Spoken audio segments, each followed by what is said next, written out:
TDP జాతీయ ప్రధాన కార్యదర్శి హోదాలో లోకేష్ ఆ పార్టీని భ్రష్టు పట్టిస్తున్నారా? ఎమ్మెల్యేల కొనుగోలు వ్యవహారంతో పార్టీ ప్రతిష్టను జాతీయ స్థాయిలో దెబ్బతీస్తున్నారా? నిర్ణయాలన్నీ బెడిసి కొడుతున్న ఆలోచించకపోవడం నిర్లక్ష్యమా? సీనియర్ల మాటను బేఖాతరు చేస్తుండడం దేనికి సంకేతం? వినాశకర నిర్ణయాలన్నీ లోకేష్వే. మండిపడుతున్న టీడీపీ సీనియర్లు. పార్టీని లోకేష్ భ్రష్టు పట్టిస్తున్నారని ఆరోపణలు. బెడిసి కొడుతున్న లోకేష్ నిర్ణయాలు. టీడీపీలో ఎప్పుడూ లేని పోకడలకు శ్రీకారం. పక్క పార్టీల నేతలకు ప్రాధాన్యం. జూపూడి కారం శివాజీలను అందలమెక్కించిన లోకేష్. టీడీపీ జాతీయ ప్రధాన కార్యదర్శి లోకేష్ వ్యవహార శైలి ఆ పార్టీ నాయకులకు మింగుడు పడడం లేదు. ఆయన తీసుకుంటున్న నిర్ణయాలన్నీ బెడిసి కొడుతున్నాయి. 3 సార్లు ముఖ్యమంత్రి అయిన చంద్రబాబు తన రాజకీయ వారసత్వాన్ని కుమారుడికి అందించాలనే తాపత్రయంతో పార్టీని రాసిచ్చినట్టు కనిపిస్తోంది. టీడీపీ జాతీయ ప్రధాన కార్యదర్శిగా లోకేష్ రాజ్యాంగేతర శక్తిగా వ్యవహరిస్తున్నారనే ఆరోపణలకు కొదవలేదు. లోకేష్ నిర్ణయాలకు మద్దతివ్వడం ద్వారా చంద్రబాబు నాయుడు ప్రజాస్వామ్యానికి విఘాతం కలిగిస్తున్నారని విమర్శలు తీవ్రమవుతున్నాయి. చంద్రబాబు నాయుడిని ప్రపంచం ముందు దోషిగా నిలబెట్టిన ఓటుకు కోట్లు కుంభకోణం ఆలోచనా సూత్రధారి లోకేష్ అని టీడీపీ వర్గాలు చెబుతున్నాయి. తెలంగాణ ఎమ్మెల్సీ ఎన్నికల్లో టీడీపీ అభ్యర్థి గెలుపు కోసం టీఆర్ఎస్ ఎమ్మెల్యేలను కొనుగోలు చేయాలన్న ఆలోచన చేసింది లోకేషేనని సమాచారం. అది బెడిసికొట్టి చంద్రబాబు నాయుడు అడ్డంగా దొరికిపోయారు. Hello. Brother. Yes, sir. Yeah, our Babu garu wants to talk to you. Be on the line. Yeah, please. Hello. Sir, good evening, sir. Good evening, brother. How are you? Yes, fine, thank you. Manwal, they briefed me. Yes, sir. I am with you. Don't bother. Right, sir. For everything, I am with you.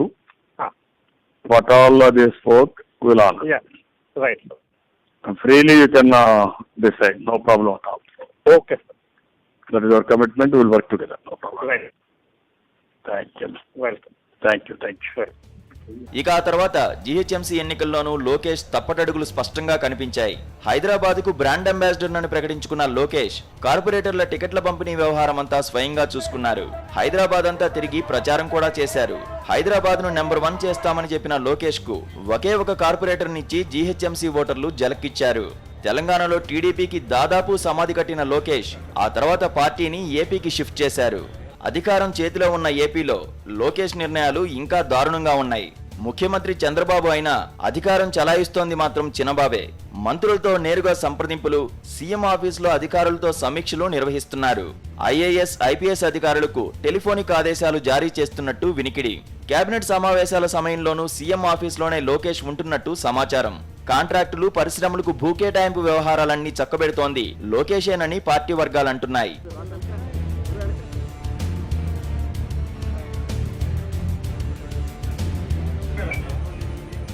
ఏపీలో తాజాగా నడుస్తున్న వైఎస్ఆర్సీపీ ఎమ్మెల్యేల కొనుగోళ్ల వెనక లోకేష్ హస్తముందనే ఆరోపణలు వినిపిస్తున్నాయి.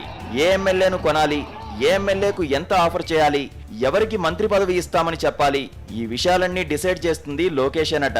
టీడీపీలో చేరుతున్న ఎమ్మెల్యేలంతా ముందు రహస్య ప్రదేశాల్లో లోకేష్ తో భేటీ అవుతున్నారని సమాచారం. భూమా నాగిరెడ్డి నుంచి గొట్టిపాటి రవి వరకు అంతా ముందు లోకేష్ తో డీల్ మాట్లాడుకున్నారని తెలుగు తమ్ముళ్లు గట్టిగానే చెప్పుకుంటున్నారు. ఎమ్మెల్యేల కొనుగోలు వ్యవహారంతో టీడీపీ ప్రతిష్ట జాతీయ స్థాయిలో మంటగలుస్తుండడం పార్టీ సీనియర్లు జీర్ణించుకోలేకపోతున్నారు. ప్రలోభాలు చూపి విపక్ష ఎమ్మెల్యేలను కొనుగోలు చేస్తున్న తీరుపై దేశవ్యాప్తంగా చర్చ జరుగుతోంది. కొనుగోళ్ల రాజకీయాలను టీడీపీ మిత్రపక్షం బీజేపీ కూడా బహిరంగంగానే తప్పుపట్టింది. లోకేష్ ఘనకార్యం చంద్రబాబుకు తల బొప్పి కట్టిస్తోంది.